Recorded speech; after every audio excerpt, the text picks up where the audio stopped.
오늘 제가 설교하는 내용은 좀 이례적으로 총회에서 강단에서 이 설교를 좀 꼭 해주셨으면 좋겠습니다 라는 의지를 가지고 설교문이 내려온 본문입니다. 저도 지난 19년 동안 총회에서 내려온 설교문을 가지고 설교하기는 처음인데요, 그만큼 이 사안이 우리에게 중요하고 또 심각하고 우리 모두가 이 사안을 인지하고 기도해야 되겠기에 아마 총회에서 이와 같은 설교문을 좀 내려서 한국교회 가운데 이 설교를 좀 꼭 해주십시오 라고 요청한 것 같습니다. 최근 서울의 도심에 있는 학교가 학생 수가 없어서 폐교 문을 닫았습니다. 바로 건국대 근처에 있는 화양초등학교, 도봉구 아파트와 빌라 단지에 있는 도봉고등학교입니다. 이 말이 의미하는 바는 이제 더 이상 이 저출산의 문제가 지방 시골의 문제가 아니고요, 서울 한복판에 있는 학교들도 학생들이 없어서 문을 닫아야만 되는 현실에 도달하게 되었다라는 것을 의미합니다. 합계 출산율이라는 말을 들어보셨을 텐데요, 이 말은 남자와 여자가 결혼해서 자녀를 낳는 숫자를 의미하는 것이 아니고 한 여자가 가임 기간인 15세부터 49세까지 낳을 것을 기대하는 평균 출생수를 말합니다. 2018년도에 0.98명으로 처음으로 1명 이하로 떨어졌고요. 2023년에는 0.72명이 되었습니다. 생각을 해보면 여러분, 우리 교회에 남자만 셋인 자녀들 부모님도 계시잖아요. 우리 한국은 남아선호 사상이 있어서 또 남자의 수가 좀 약간 많기는 한데, 예를 들어서 남자 셋 낳고 또 다른 집에 여자 한 명을 낳았어요. 근데 이 여자분 한 명이 가임 기간 안에 한 명도 안 낳아요. 이렇게 되면 어떻게 되는가? 이제 이런 것들을 심각하게 생각을 해야 되는데, 2006년 영국 옥스퍼드 대학의 인구 문제 연구소는요, 2505년이 서울의 마지막 시민이 태어나는 해다. 그러므로 이 지구상에 가장 먼저 사라질 나라는 한국이다 라고 지명했습니다. 지금 이 추세대로 가자면 이 지구상에 가장 먼저 사라져 없어질 나라가 대한민국이라는 겁니다. 이게 통계적으로 정확한 수치입니다. 우리는 이 저출산의 문제의 위기를 한참 뒤의 문제거나 국가 정책의 문제 정도로 생각을 하는 경우가 있는데요, 이 저출산의 문제는 교회와 신앙에 너무나도 밀접한 관계를 가지고 있습니다. 그것은 우리 장년들이 다음 세대가 출생하지도 않을 뿐더러 또 다음 세대 신앙교육을 잘 못 시키잖아요. 그러면 우리 장년부가 하나님의 부르심을 받고 나고 또 저출산 문제로 인해서 자녀들이 태어나 신앙의 전수를 잘 받지 못하면 기독교 대가 끊어지는 겁니다. 이 땅에 기독교가 존재하지 않는 겁니다. 그날이 멀지 않았다라고 이야기를 합니다. 통계적으로도 정확하게 이야기를 하고 있는데요, 그래도 부산이 제2의 도시잖아요. 서울 다음으로 인구가 많은 도시잖아요. 이 부산에서 목회데이터 연구소에서 주일학교가 구성된 교회를 조사를 했습니다. 또 1800교회나 우리 교회처럼 유치부, 유초등부, 중고등부, 청년부, 다음 세대가 모두가 있는 교회를 1800교회를 조사를 해봤는데요, 그 중에서 우리 교회처럼 유치부부터 청년부까지 주일학교가 잘 조직된 한 명이든 두 명이든 상관없고요, 그 부서 자체가 있는 교회를 조사를 해봤더니 1800개 교회 가운데 64개였습니다. 3.55%인데요 반올림에서 3.6%밖에 없었습니다. 충격을 덜 받으니 제가 다시 한번 해볼게요. 그러면 3.6%밖에 유치부부터 청년부가 한 명이 됐든 두 명이 됐든 그건 상관이 없어요. 그냥 조직되어져 있는 교회가 3.6%밖에 없는 거예요. 그러면 시골도 아닙니다. 부산에서. 그러니 이 저출산으로 인한 다음 세대 숫자가 줄어드는 문제가 여간 심각한 문제가 아니라는 거예요.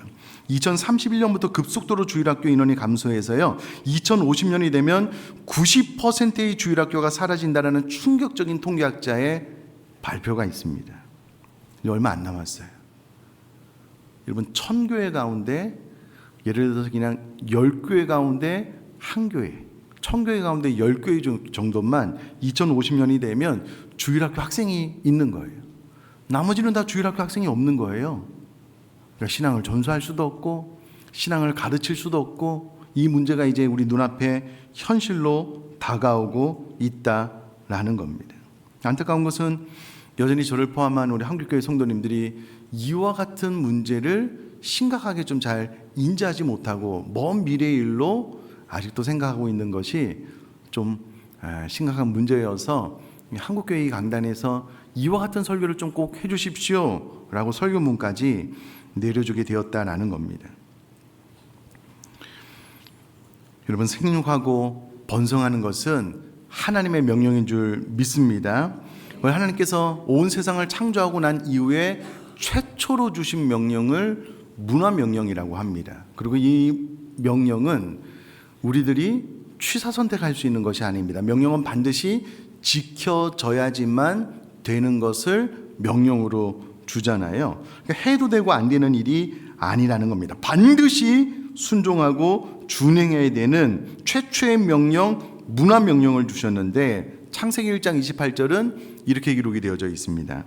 하나님이 그들에게 복을 주시며 하나님이 그들에게 이르시되 생육하고 번성하여 땅에 충만하라, 땅을 정복하라, 바다의 물고기와 하늘의 새와 땅에 움직이는 모든 생물을 다스리라 하시니라.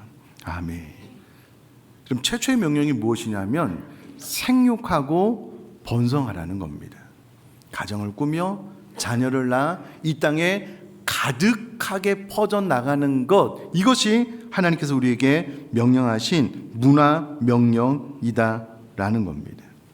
그럼 한국교회가 이것을 잘 지키고 있는가?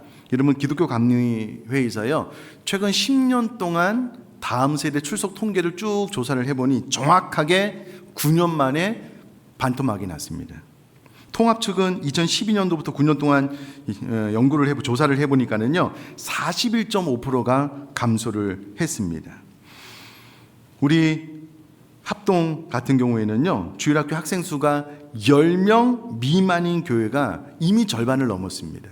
의정부는 50% 이하로 다음 세대가 없는 교회가 50% 이상으로 더 많아지고 있습니다. 여러분, 총회 교육개발원이 2020년 1250개 교회를 대상으로 한 조사에 의하면요, 2030년이 되면 교단의 주일학교 90%가 사라질 것이라고 진단을 했습니다.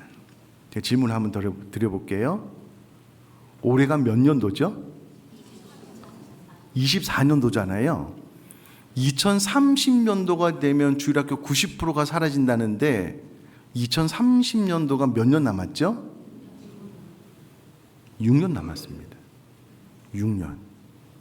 그럼 이 추세대로 가자면은요, 이 교단의 조사 결과에 의하면 한국교회 장로교 합동은요, 6년 뒤면 주일학교 90%가 사라지는 거예요.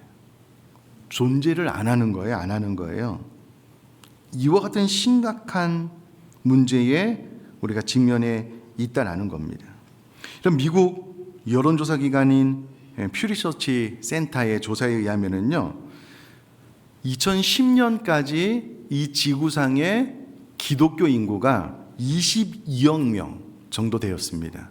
그러니까 인구 대비 31% 비율로 우리 기독교가 이 지구상에 존재하는 종교인 가운데 1등입니다. 가장 많습니다.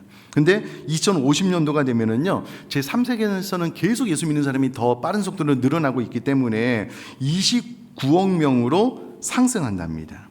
반면 2010년에 16억 명으로서요, 23%의 비율을 차지하고 있었던 이슬람교의 경우는요, 2050년 28억 명으로 증가해서 기독교와 1억 명밖에 차이가 나지 않는답니다. 근데 이것이 뒤집히는 것은 시간 문제인 거예요. 여러분, 이슬람교를 믿는 사람들은 무슬림이라고 하는데요. 그럼 무슬림들은 보통 한 5명, 6명, 한 8명 그 이상도 자녀를 낳습니다. 어떻게 그렇게 많이 낳을 수 있는가? 일부 다처제거든요. 아내들을 둘, 셋 얻을 수 있거든요. 자녀들을 또 많이 낳아요. 그리고 철저하게 무슬림, 이슬람교 신앙으로 가르치고 있습니다. 무슬림이 유럽에 3,800만이 있는데요. 프랑스에서는 10%, 네덜란드는 6%, 독일은 4.9%, 영국은 3% 정도 된답니다. 그런데 프랑스가 이제 10%의 인구 무슬림인데요. 20세 미만은 무려 34%가 무슬림이래요. 통계학자들에 의하면 프랑스는요 35년이 지나면 나라 자체가 무슬림화 된답니다. 35년밖에 남지 않았어요. 독일은 64년도. 가장 심각한 나라가 네덜란드인데요. 네덜란드는 신생아의 70%가 무슬림이래요. 네덜란드는 앞으로 6년만 있으면 무슬림화 된답니다. 제가 작년에 노예 이제 부서기 일을 하다가 올해 이제 서기가 되어서요. 이제 노예 차원에서 하는 집회, 뭐 서울 지역 협의회나 이렇게 가게 되는데요. 올해 신년 할애에 참석했는데 부총회장님이 오셨어요. 목이 터져라 이와 같은 내용으로 이제 설교를 하시는데 본인 교회 옆에 외국인 근로자들이 와서 사는 기숙사 또 회사가 있나 봐요. 이미 올 때부터 자녀들이 많았는데 한국에 와서도 자녀를 낳는데 자기가 딱 보니까 한 8명 정도 되더래요. 자녀들이. 그리고 나서 자기 교회 식구들 보니까는요. 교회 식구들은 애를 안 낳는데요. 그러면 교회 식구들은 애를 안 낳고 무슬림들은 막 8명씩 낳으니까 이게 막 몇 배씩 막 더 많이 낳는 거예요. 이게 이제 이 한국도 또 이 무슬림들이 많이 와서 정착을 하게 되면은요. 기독교에서 뒤집혀서 무슬림화 되는 날이 언제 올지 모르는 거예요. 그러면서 이 강단에서의 목사님들 제발 교회에서 아이들 좀 많이 낳으라고 설교해 주십시오 이렇게 설교하시더라고요. 제가 그래서 지금 그 설교하는 거예요. 설교하는 거예요. 여러분 이게 보통 심각한 문제가 아닙니다. 물론 저도 우리 아내는 결혼할 때요 자녀 넷 낳자고 하고 결혼했어요. 아이가 안 생겨요. 하나밖에 안 낳았어요. 아이를 낳으려고 하는데 요즘 아이가 안 생겨서 고민인 분들도 많아요. 그런 분들은 어쩔 수 없지요. 하나님께서 주시지 않고 또 아무리 노력해도 물리적으로 안 되는 거는 괜찮아요. 그거는 오히려 하나님 앞에 자유함을 가져야 되는 겁니다. 그런데 나 스스로 내가 기독교인임에도 불구하고 이미 하나님께서 우리에게 주신 이 문화 명령을 거부하고 스스로 아이를 안 갖겠다 안 낳겠다라고 하는 것은 기독교인으로서 우리들의 의식 생각을 좀 바꾸어야 되는 문제라는 겁니다. 왜냐하면 여러분 우리는 성경적인 가치관을 가지고 사는 사람들인 줄 믿습니다. 하나님의 뜻을 준행하며 순종하는 사람들인 줄 믿습니다. 하나님께서 정확하게 생육하고 번성할 것을 말씀하셨어요. 명령하셨어요. 그럼에도 불구하고 내 생각, 내 판단으로 하나님의 명령은 뒤로 하고 내가 원하는 대로 삶을 살아나가는 것은 기독교인의 바른 판단, 바른 가치는 아니다라는 겁니다. 이 프란시스 세퍼라는 분이요 이런 이야기를 했습니다. 우리는 십자가 이전에 하나님의 창조로부터 성경이 출발하는 것을 명심해야 합니다. 그럼 십자가 사건 이전에 하나님께서 이 세상을 만드시고 난 이후에 생육하고 번성할 것을 명령하셨어요. 그러니까 십자가 사건 이전에 이미 이와 같은 명령이 우리에게 주어졌기 때문에 성경적인 가치관에 의해서 결혼하고 성경적인 가치관에 의해서 가능하면 또 자녀를 많이 낳는 것이 바른 신앙의 태도라는 겁니다. 그런데 여러분 우리 한국교회는 저도 생각을 해보면 이와 같은 하나님의 말씀 명령을 따르기보다는요 국가 정책을 또 따랐던 때가 있었던 것 같습니다. 아마 또 좀 나이가 있으신 분들은 이 구호를 기억할 텐데 1990년대에는요 아들 딸 구별 말고 둘만 낳아 잘 기르자 이런 표가 있었어요. 한국이 너무 많이 애를 낳으니까 이제는 좀 둘만 낳자. 근데 여러분 80년대는요 잘 키운 딸 하나 10 아들 안 부럽다라는 구호를 외치면서요 하나 낳기 운동을 했어요. 네, 뭐 50년이 지난 지금 이 한국은 이 지구상에서 가장 먼저 사라질 나라 1순위가 되었습니다. 이대로 가다가는 우리 대한민국 자체가 이 지구에서 없어져 버리는 거예요. 자녀를 안 낳아가지고. 그러니까 하나님의 말씀, 이 성경이 말하는 대로 우리가 생육하고 번성하는 삶을 살았어야 되는데 국가 정책 또 다른 기타 이유로 자녀를 낳지 않음으로 오늘의 문제에 도달하게 되었다라는 겁니다. 여러분, 오늘날 이 여성분들이 자녀를 출산하고 양육하면서 보내는 것이 쉽지 않잖아요. 문제는 이와 같은 의식들을 이렇게 조사해보고 이렇게 좀 인터뷰를 해보고 이렇게 리서치를 해보면은요, 인식이 많이 바뀐 것 같아요. 요즘 젊은 분들이 다는 아니겠지만 결혼해서 애를 낳고 아이에게 내 인생을 쏟아붓는 것은 마치 인생에서 실패한 것처럼, 굳이 그렇게 내 고단한 인생을 선택하지 않아도 되는 것처럼 생각하는 경우가 많습니다. 결혼을 안 하려고 하고요, 결혼을 해도 굳이 자녀를 낳지 않으려고 하는 흐름이 이미 많아진 것을 우리 모두가 알고 있습니다. 작년에 법률소비자연맹이 전국 대학생 2,431명을 대상으로 결혼관을 물어본 결과 남녀 전체에서 결혼을 해야 한다라고 응답하는 퍼센테이지는 40.64%밖에 안 됐습니다. 이제 과거에는 때가 되면 다 결혼을 해야지라고 생각을 했었는데요, 이제는 굳이 결혼을 안 해도 된다라고 생각하는 사람들이 더 많아졌습니다. 결혼을 안 해도 된다라고 생각하는 사람들이 더 많아졌는데, 문제는 결혼한 사람들 중에서도 결혼하고 난 다음에 굳이 애를 낳아야 되냐라고 생각하는 사람들도 많아지고 있는 거예요. 그러니 이 생육하고 번성하라는 이 하나님의 명령은 다 사라져버리고요, 저출산으로 가다 보니 점점 기독교 대가 끊어지게 되고, 반대로 이단이나 무슬림들은 애를 너무 많이 낳는 거예요. 이런 심각한 문제에 도달하게 되었다는 겁니다. 그러나 하나님의 명령, 창조 질서는 분명합니다. 창세기 2장 24절 말씀 보면은요, 이름으로 남자가 부모를 떠나 그의 아내와 합하여 둘이 한 몸을 이룰지로다. 또요, 창세기 2장 18절 말씀 보면 여호와 하나님이 이르시되 사람이 혼자 사는 것이 좋지 아니하니 라고 말씀하심으로써 결혼해서 자녀를 낳아 생육하고 번성해야 되는 것이 하나님의 명령임을 정확하게 기록을 해놓고 있습니다. 왜 결혼을 기피하는가? 왜 결혼해서 자녀 낳는 것을 그렇게 또 기피하는가? 여러 가지 이유가 있겠지만은요, 아마도 결혼하고 나면 당장 집을 얻을 돈이 없는 거예요. 경제적인 이유들, 먹고 살기가 막막한 거예요. 내 자녀 낳으면 잘 키울 수 있을까? 양육비가 너무 많이 드는데 내 수입은 그렇지 않고 차라리 안 나는 게 더 좋지 않을까?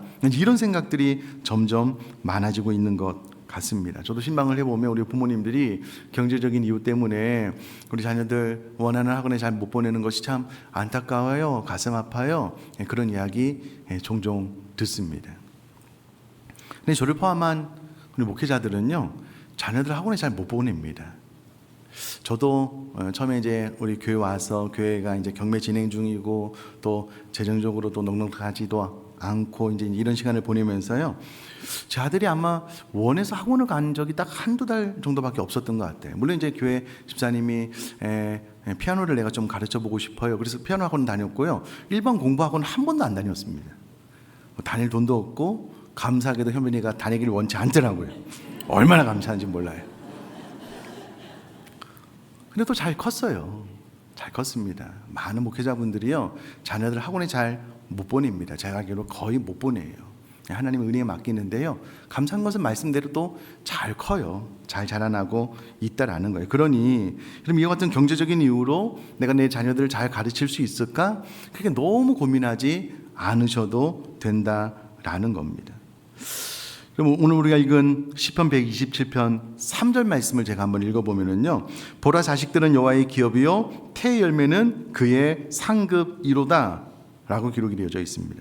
그럼 이것을 원어로 보면은요, 정확하게 우리가 아셔야 될 것이 무엇이냐면, 자식들은 나의 기업이 아닙니다. 자식들은 누구의 기업이요? 여호와의 기업, 하나님의 기업이라는 거예요. 그래서 여러분, 우리가 배 아파서 낳은 자녀가 내 것 같지만 아니라는 거예요. 하나님의 자녀이고 하나님의 기업이라는 말이고요. 이 말은 곧 우리들의 자녀는 하나님께서 우리에게 주신 축복이다라는 것을 의미합니다.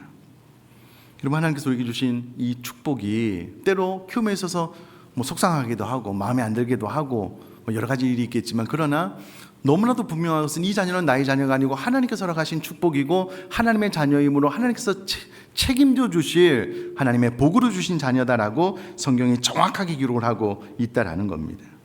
그럼 구미시 구화읍에 있는 황산교회라는 곳이 있는데요, 이곳에 담임 목사님의 성함이 김석태 목사님이시고요, 사모님의 성함이 엄계숙 사모님이십니다. 이 목사님과 사모님이 자녀들을 무려 13명 낳으셨대요. 13명. 5남 8녀. 근데 이런 자녀들이 다 예쁘고 건강하고 씩씩하고 튼튼하게 잘 자라났대요. 이 목사님이 기독교 방송에 나오셔서 이런 이야기를 하셨는데요. 배너 영화를 아십니까? 배너 영화를 만든 분이 영화가 너무 잘 돼서 영화를 보고 난 다음에 너무 잘 만들어졌기 때문에 하나님, 진정 이 영화를 제가 만든 것입니까? 이렇게 멘트를 했대요. 근데 이 목사님은 13명의 자녀를 볼 때마다 오 하나님, 진정 이 아이들을 제가 낳은 것입니까? 라고 감탄한대요. 어떻게 키웠는지도 모르신대요. 하나님께서 다 일일이 만져 키워주셨는데, 놀라운 것은 이 세 자녀들이 다 건강하고 씩씩하게 잘 자라났다는 거예요. 그리고 여러분, 13명도 낳아서 키웠는데 하나님께서 우리에게 축복으로 자녀를 주시면 또 하나님의 자녀이기 때문에 하나님께서 키울 만한 힘과 능력을 우리 모두에게 주실 줄 믿습니다. 계속해서 여러분, 자녀는 하나님께서 우리에게 주시는 특별한 상급임을 이야기를 해주고 있는데요, 3절 중반절 이후에 보면 태 열매는 그의 상급이다 라고 기록이 되어져 있는데, 이 상급이라는 단어를 히브리어 원문으로 보면은요, 이 샤카르라는 단어가 쓰여졌는데, 이는 임금이라는 뜻도 있지만 보상이라는 뜻도 있는데, 가치 있는 행위에 대한 보상을 의미하는데, 자, 중요한 것은 이 부분에 대해서요, 카일 델리치 주석은 이렇게 이야기를 했습니다. 믿음의 결과로서 순전한 은혜로 말미암은 것이다. 이게 무슨 말이냐면요, 태 열매는 하나님께서 우리에게 주신 선물이고 축복이고 상급인데, 이것은 믿음의 결과로서 순전한 은혜로 말미암은 것이다 라는 거예요. 그러니까 내가 기도하고 자녀를 낳으면 이 자녀는 하나님의 소유이기 때문에 하나님께서 잘 키워주실 것이야 라는 믿음을 가진 사람들에게 주시는 하나님의 선물이 태 열매이고 태의 상급이다 라고 카일 델리치 주석은 이야기를 하고 있다라는 겁니다. 여러분, 요즘 사회가 악하기 때문에 아이고 이걸 어떻게 할까? 아이 양육할 때 그 비용은 어떻게 감당할까?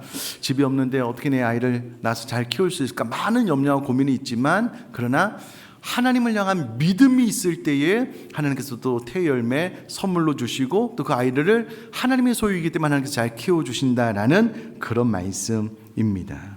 그러니 사랑하는 성도님들, 우리가 믿음으로 자녀를 낳으면 나의 능력이 아닌 하나님의 능력으로 잘 키우게 될 것을 믿습니다.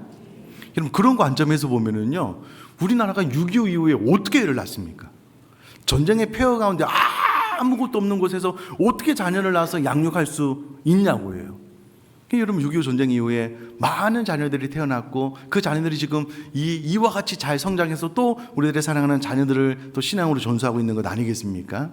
그러니 여러분, 이 태열매는 하나님의 복과 선물임을 기억하고 또 낳으면 하나님의 자녀이기 때문에 하나님께서 잘 키워주실 것이라는 믿음의 확신을 가지고 여러분 생육하고 번성할 수 있기를 주님의 이름으로 축복합니다. 또 지난주처럼 목사님 일찍 좀 설교를 하시지.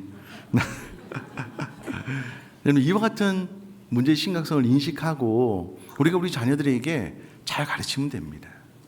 결혼해서 하나님께서 주시는 만큼 또 그렇게 좀 자녀를 낳아서 좀 잘 키우면 좋겠다, 교육하면 되거든요. 마지막으로 여러분, 시편 127편 4절 말씀 보면 젊은 자의 자식은 장사의 수중에 화살 같으니 라고 기록이 되어져 있고요. 5절도 이것이 그의 화살통에 가득한 자는 복되도다. 그들이 성문에서 그들의 원수와 담판할 때에 수치를 당하지 아니하리로다 라고 기록이 되어져 있습니다. 젊은 자의 자식은 장사의 수중에 화살 같다라고 이야기를 했는데요, 이 말이 의미하는 바는 젊은 자의 자식이라는 말은 젊은 날에 얻은 자녀라는 뜻입니다. 저는 25세 결혼을 했는데요. 제 친구들도 대부분 다 25세 결혼을 했어요. 인천에 사는 제 친구 가운데 25세 결혼해서 빨리 애를 낳아서 그 딸을 벌써 이제 결혼시켜서 이제 출산을 앞두고 있는 그런 친구도 있는데요. 우리 신학생들은 시간이 지나면 지날수록 뭐 재산을 축적해서 돈을 모아서 결혼할 수 있는 구조가 아니에요. 그래서 좀 일찍 결혼합니다. 그래서 이제 제 친구들도 일찍 결혼을 했는데요. 과거에는 더 일찍 결혼을 했을 거잖아요. 그래서 젊은 자의 자식은 장사의 수준 같다라는 말은 젊은 날에 얻은 자녀라는 말인데요. 여러분, 이때 당시에 전쟁은 멀리 있는 적은 오늘날처럼 뭐 대포나 미사일을 쏴서 공격할 수 없기 때문에요. 대부분 화살을 쏴서 전쟁을 치렀거든요. 그러므로 장사에게 화살이 없다라는 말은 전쟁에 나가서 승리할 수 없다라는 말과 동의어입니다. 싸움을 치를 수 없는 거예요. 가까이 가다가 저기서는 화살이 다 맞아 죽기 때문에 칼이 있어도 전쟁을 수행할 수가 없는 겁니다. 그렇기 때문에 장사의 수중의 화살은요, 이 전쟁에서 승리 또 자신의 생명을 지킬 수 있는 너무나도 중요한 도구인데 자식이 그와 같다라는 겁니다. 그럼 특별히 화살통이 가득한 자는, 자녀가 많은 자는 복이 있다라고 5절에 기록을 하고 있는데요. 여기서 말하는 복이 있다라는 말은 행복하다라는 말입니다. 물론 자녀가 많으면 또 이제 여러 가지 문제, 고민, 사건, 사고도 많겠지만 그러나 성경은 정확하게 이렇게 이야기를 하고 있습니다. 제가 목사이기 때문에 가장 많이 가는 곳 두 곳을 이야기를 하라면 결혼식장이랑 장례식장이에요. 또 화장터도 많이 가는데요. 제가 지금도 잊을 수 없는 화장터의 한 장면이 머릿속에 떠올라요. 대부분 그래도 자녀들 또 교회 교우들 이렇게 좀 수십 명이 그 관 뒤를 따라가서 기도도 하고 또 찬송도 하고 위로하고 권면하거든요. 근데 지금도 잊을 수 없는 한 장면은 관 하나가 이제 앞으로 가는데 그 옆에서 아주 연로하신 어머니랑 딸인가, 이 따님도 연세가 많으셔요. 딱 두 분만 그 관을 부여잡고 화장터 안으로 들어가더라고요. 아마 자녀가 없었던 것 같아요. 아니면 있어도 연락을 끊고 연락을 안 하던가. 그 모습이 너무나도 외롭고 쓸쓸하게 보여요. 지금도 잊혀지지가 않아요. 여러분, 오늘날 자녀가 없으면 그냥 내가 번 돈 나를 위해서 잘 쓰고 편안하게 잘 사는 것 같지만, 그러나 우리 모두가 다 이 땅에서 젊은 날을 영원히 사는 것 아니잖아요. 시간이 지나면 우리 모두가 다 나이가 들게 되어져 있고요. 우리도 임종을 맞이하게 될 겁니다. 그때 여러분, 자녀가 아무도 없어요. 가족도 아무도 없어요.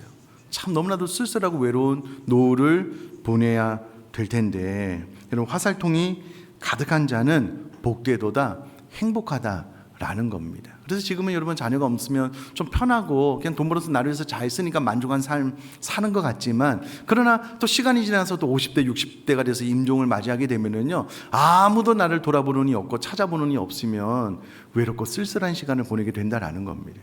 어제 또 연세가 좀 지극히 드신 이게 한 곳을 또 다른 또 순식구들과 함께 신방을 했는데요.